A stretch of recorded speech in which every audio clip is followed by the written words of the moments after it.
السلام علیکم ورحمت الله وبرکاتو. دوستانو زه تاسو سره یو اهم پیغام شیر کوم او یو خسته خبره باره کې زه تاسو سره راغلی یم. پاکستان باره کې یو اهم پیغام در کوم چې نن سبا حالات ګډوډ دي. هر ځای کې مسلمان وهل خوري، د مسلمان بېعزتي ده.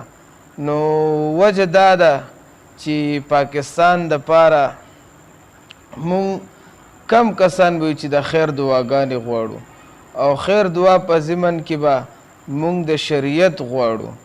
نو دا نن سبا چې ګوره څوک ایسیچو باندې کمپلینټ کوي، څوک په چا باندې کوي، څوک په چا باندې، څوک څه باره کې لګیا دي. نو که حق ته وګورې یو حق سړی چې راپاسي د هغه خلاف هر څوک لګي. نور د حق خبرې تایید دپاره څوک نشته دی.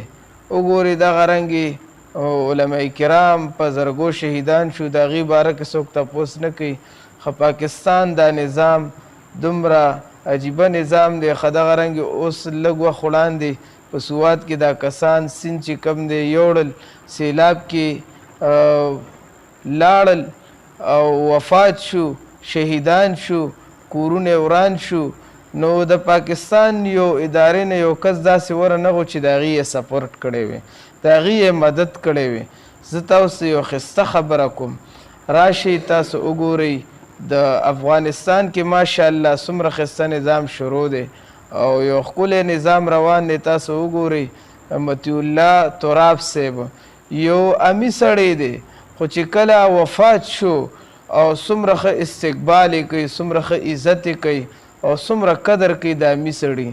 نو دا څه وجه ده د هغه دومره قدر څه قدر یې ده چې کله وفات شو او خپل علاقې ته وړي نو په لفکاټر او جیاز کې وړي.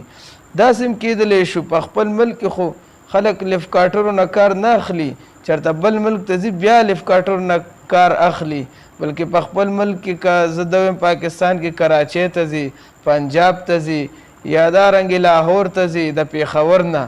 نو څومره لرې ته ځي، یا به کراچۍ ډبه کې ځي یا به ریل ګاډي کې ځي، دغه شیزونو کې خلک ځي.